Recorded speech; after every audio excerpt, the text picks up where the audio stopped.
veče, poštovani gledaoci. Ovo je još jedna tematika, a tema današnje emisije biće tajne uspešnog učenja. Bar ćemo mi u ovih 20 minuta, pola sata koliko budemo imali, pokušati da otkrijemo neke od tajni uspešnog učenja o kojima se danas govorilo u osnovnoj školi Čegar. Inače, u ovoj školi danas je predstavljen NTC program učenja. Autor projekta o kojem ćemo govoriti u ovoj emisiji jeste dr. Ranko Rajović. Dobroveče i dobrodošli. Dobroveče. I naš večerašnji gost, specijalan čast mi je da predstavim profesora Nigel S. Atkinsa. On je član Naučnog saveta Univerziteta u Sorboni. Good evening and welcome. Good evening. Evo da prvo pričamo malo o ovome što se danas govorilo o osnovnoj školi Čegar i samim tim o povodu gostovanja u ovoj emisiji. Mi smo počeli pre otprilike 4 godine projekat, nazvali smo ga NTC sistem učenja. To je odsek za darovito umenstvo u Savezu učitelja Srbije, zove se Nikola Tesla centar. Mi smo pokušali da povežemo medicinu i pedagogiju i da damo odgovor zbog čega naša deca imaju sve više problema s učenjem. Dete ne može da čita, ne može da ima koncentraciju, piju lekove za koncentraciju, nepravilno drže olovku, ne mogu da računaju. Kada piše recimo 13, oni napišu 31. Znači, čitav niz sitnih poremećaja ili smetnji, to se zovu kognitivne smetnje ili kognitivni ispadi. I tek sada smo objasnili iz ugla medicine zašto to nastaje. Tako da program se zapravo bazira na otkrićima iz neurofiziologije i primjena direktna u školi. A ono što je još važnije, jedan deo programa je potpuno izokrenuo strategiju učenja. Mi dalje u Srbiji i u Evropi imamo glavnu strategiju. Kada dete krene u školu, kažemo da pročita lekciju 5-6 puta i tako će naučiti. Još je ponovi sutra i prekosutra. To se zove reproduktivno učenje. I onda dete koje tako uči zapravo radi direktno protiv fiziologije. Ono što mi sad objašnjamo, novo otkriće iz medicine jasno govore, reproduktivno učenje nije fiziološko. Direktno znači radimo protiv mozga. Mozak uči na jedan potpuno drugačiji način, mi to ne znamo. Tako da je poenta programa da se deci što bolje razvije mozak, tu su odgovorni roditelji i tu moramo da kažemo da su dečije igre, one zaboravljene, najvažnije. Preskakanje lastiša, klikeri, žmurke, to su igre koje razviju ceo mozak. Mi danas imamo potpuno nešto drugo, dete je statično, sedi po 3-4 sata.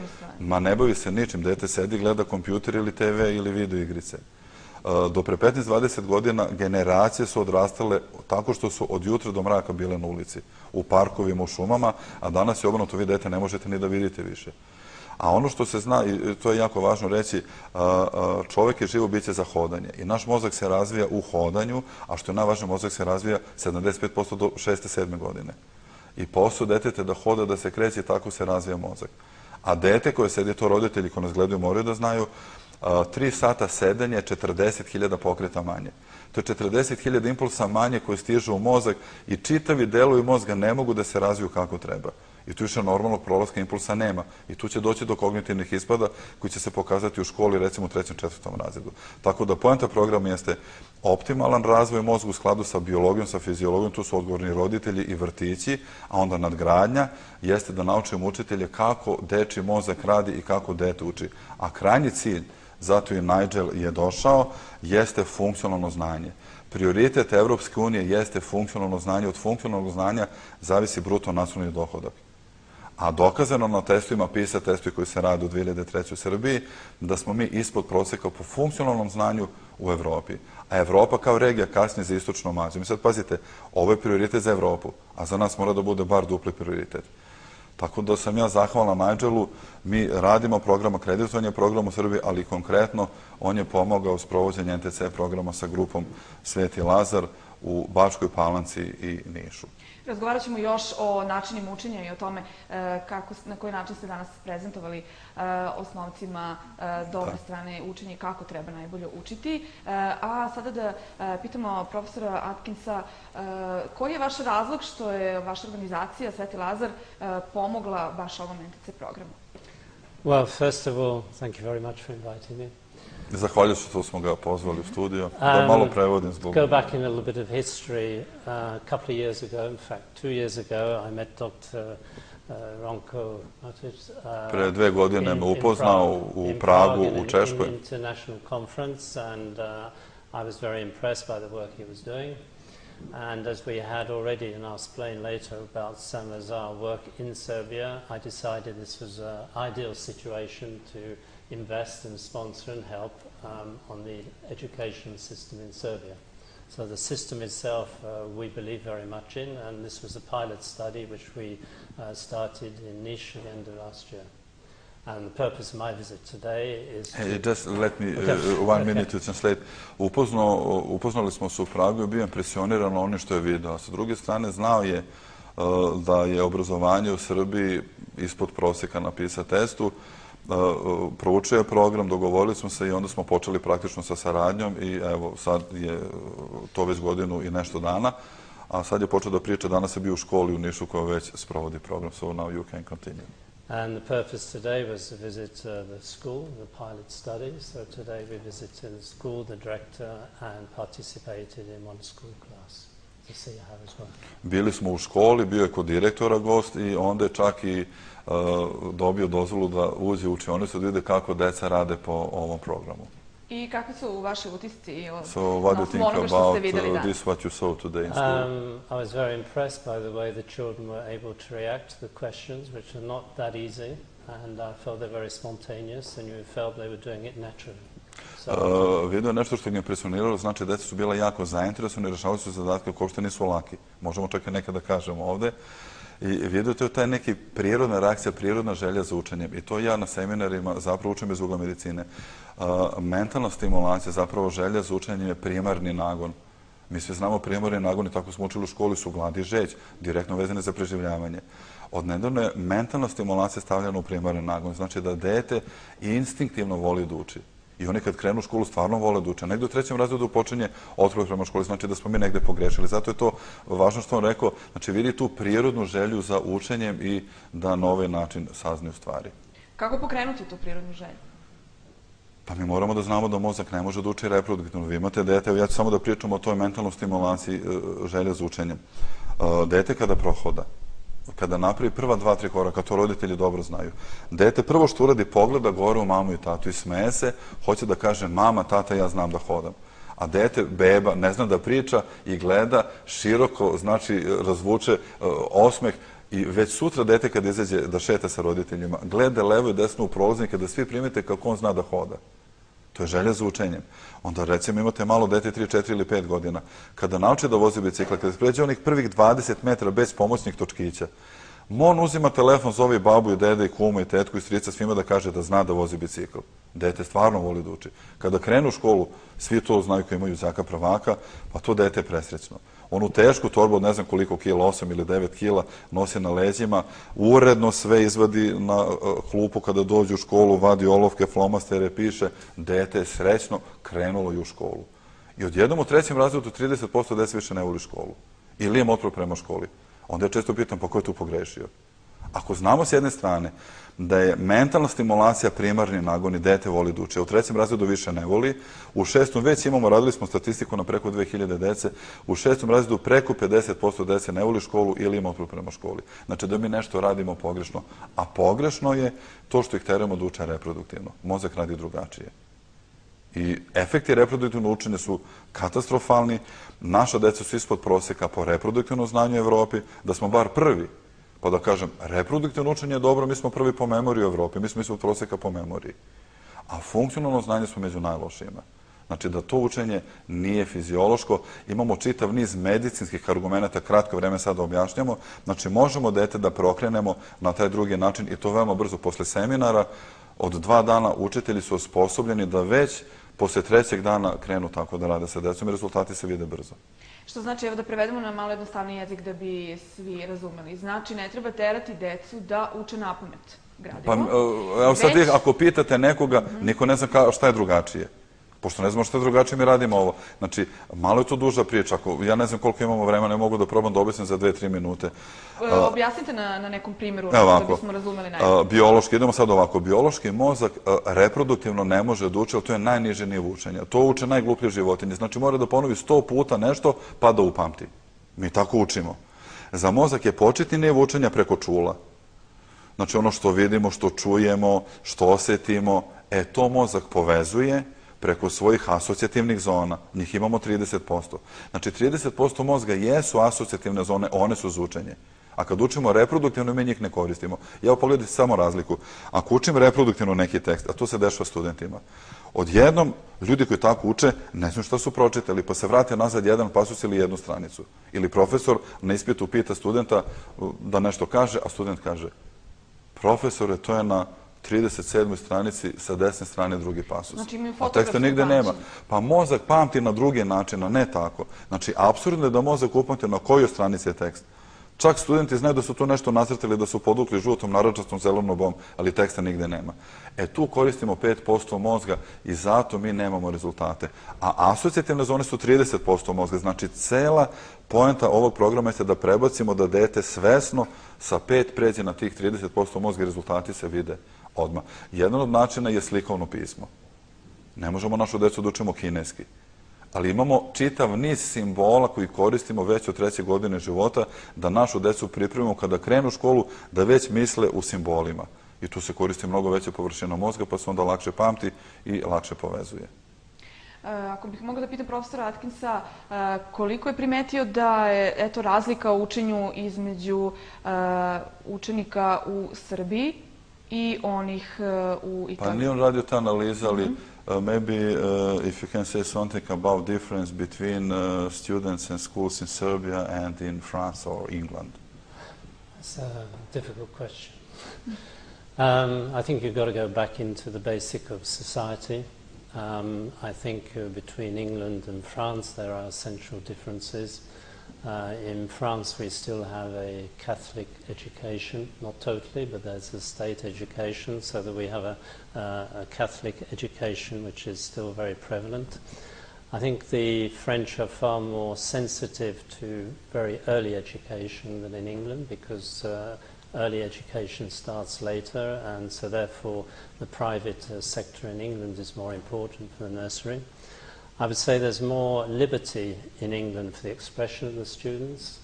In France it's more what I call repetitive education, so you have to learn, and it's learning more by repetition than it is... by repetition. Pa to je otprilike razlika, znači Francuska ima katoličke škole i oni su dosta konzervativni u obrazovanju. U engleskom đak i student ima više slobode da se izrazi. Znači da tu vidi osnovnu razliku između francuske i engleske. Teško mu da priče za druge države. Od države do države je različito, tako da i što on kaže, postavili ste mu teško pitanje, pošto nije izučavao školski sistem ovde, ali zna da smo ispod proseka, zato hoće i da... Da, mi sad smo na licu mesta, pošto radi sa... Pa mi smo radili danas sa decom, ovo deca su već u programu, on je samo bio na času da vide kako oni reaguju na ovaj način učenja. I to su deca koje su jako pažljive. Kada vi njima postavljate pitanja na ovaj način, daću neka pitanja, onda su deca jako zainteresovana, nema više da im bilo šta može odvući pažnju. Oni slušaju skoncentrisani, što je jako važno. Evo recimo pitanje je bilo šta je to liči na pečurku i uvek je mokro. Sad svako od nas zna informaciju, mi to imamo u glavi, ali jedna informacija je ovde, druga i ovde, sad moramo da povežemo, to je funkcionalno znanje. I ovo je za drugi razred dosta teško pitanje, oni su to rešavali i rešili. Prvo su ovako rekli, znači liči na pečurku, onda su vrtili naravno u glavi kako izgleda pečurka, a sa druge strane uvek je mokro, pa su zaključili kad je uvek mokro, znači živi u vodi. Onda su to povezali i odgovor je meduza.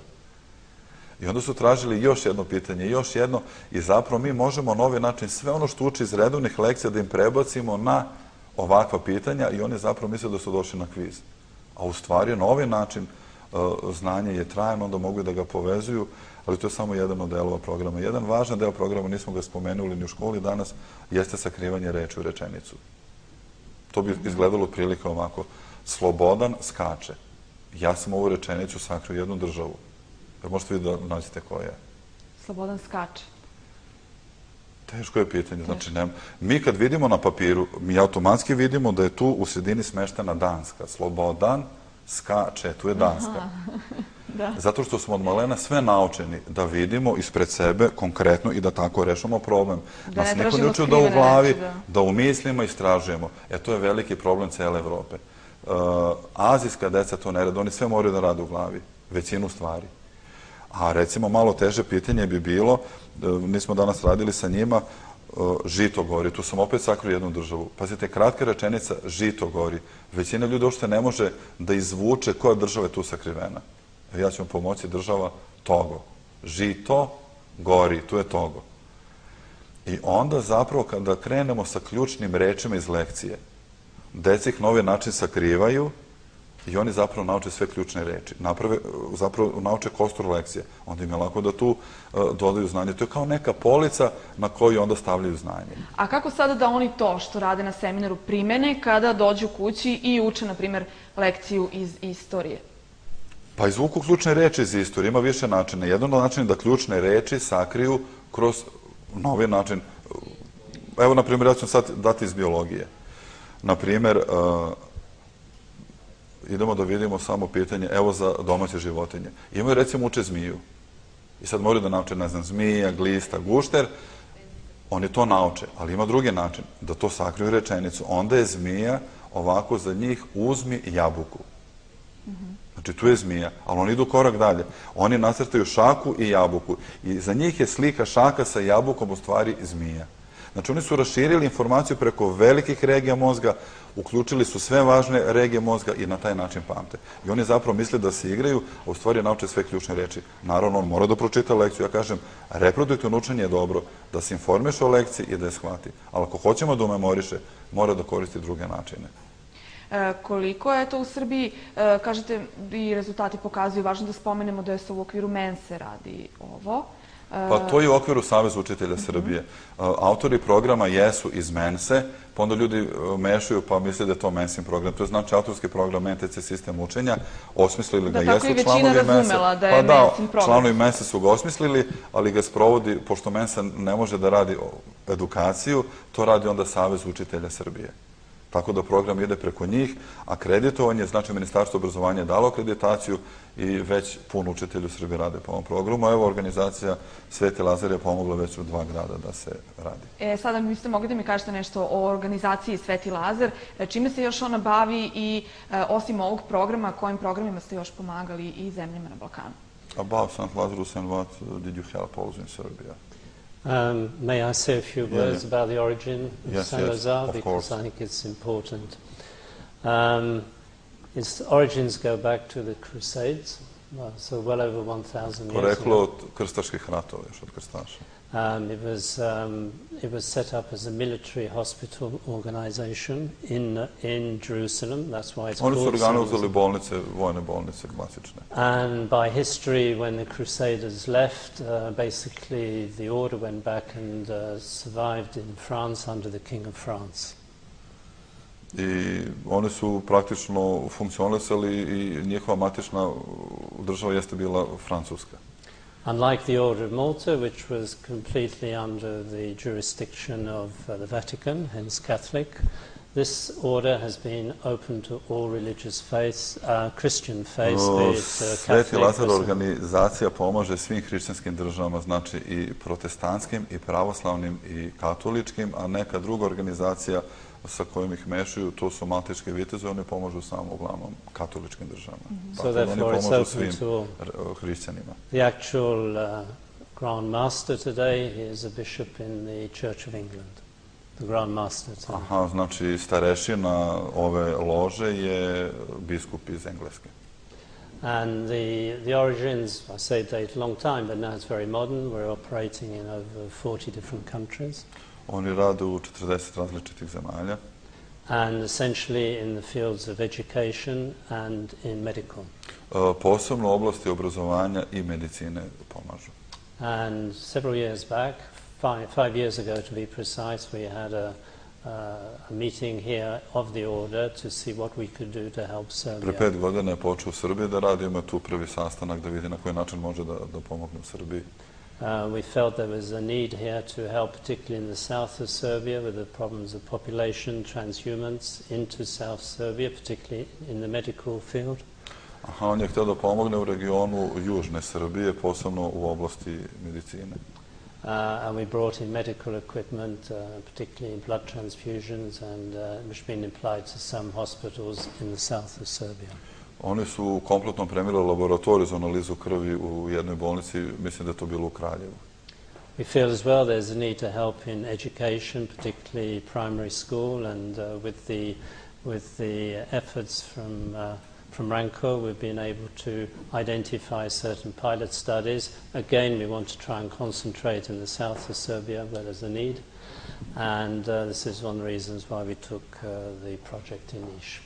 And so this is, I oni su htjeli da pomognu isto i u obrazovanju, znači edukacije za Južnu Srbiju, pa su izabrali Niš i ove regioni, uzeli su NTC program koji oni zapravo pomažu da se primjeni u nekoliko škola. Sad sam mi kažete gde se ovaj program sve primjenjivaju i kakvi su rezultati po vama? Savez učitelja Srbije akreditovao i mi na zimskim susretima učitelja smo imali mini seminar za 6.000 učitelja. U Srbiji ih ima 18.000. Praktično trećina učitelja u Srbiji ima, ajde da kažemo, početno obrazovanje za NTC. A onda je usledilo jako puno poziva i čitave škole prelaze na ovaj sistem, tako da nekoliko škola iz Niša već radi Mika Antić, Sretan Mladenović Mika, Čegar, škola u Čokotu i mi smo praktično sa te 4 škole zaokružili i još ima jedna grupa vaspitača iz državne vaše predškolske ustanove, tako da program će nastaviti ovdje da se dalje razvija.